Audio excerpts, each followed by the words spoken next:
सब लोकन के मिथिला धाम संगीत चैनल पर स्वागत है। अहाँ सब एक भोला बाबा के नचारी सुनू आ एकरा लाइक करियो, शेयर करियो, मिथिला धाम संगीत के चैनल के सब्सक्राइब करियो।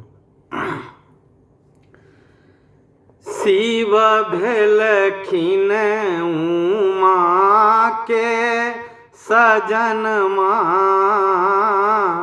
देखो हे बहिना।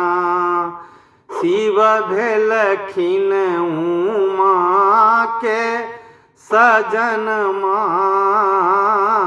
देखो हे बहिना।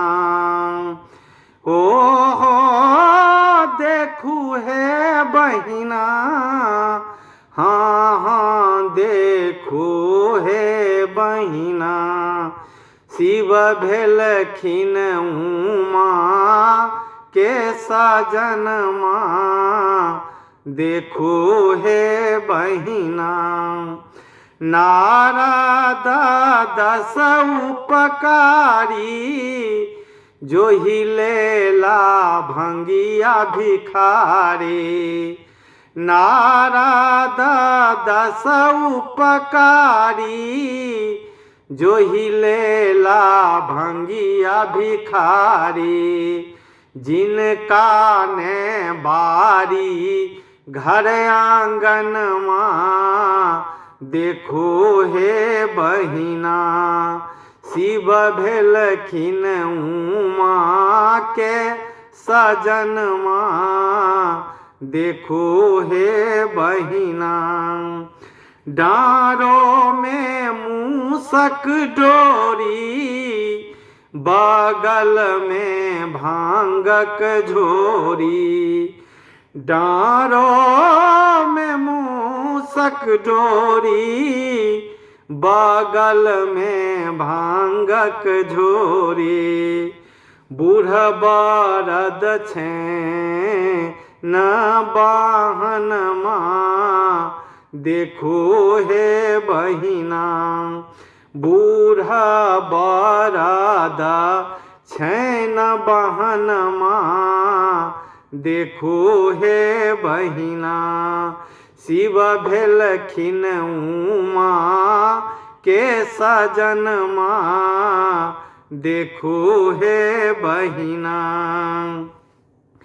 गला में विषधर भारी, ओढ़न में बाघंबर कारी। गला में विषधर कारी, ओढ़न में बाघ छाल भारी।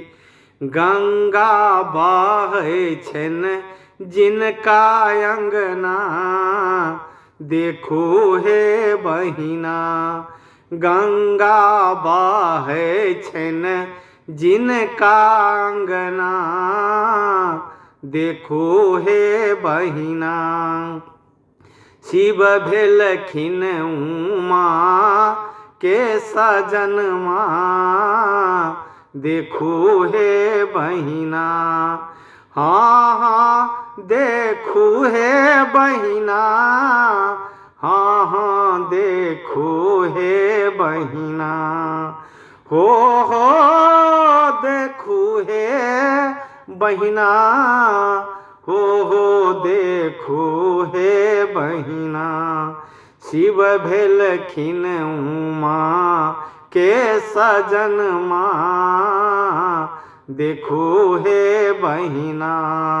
शिव भेलखिन उमा के सजनमा, देखो हे बहिना। शिव भेलखिन उमा के सजनमा, देखो हे बहिना।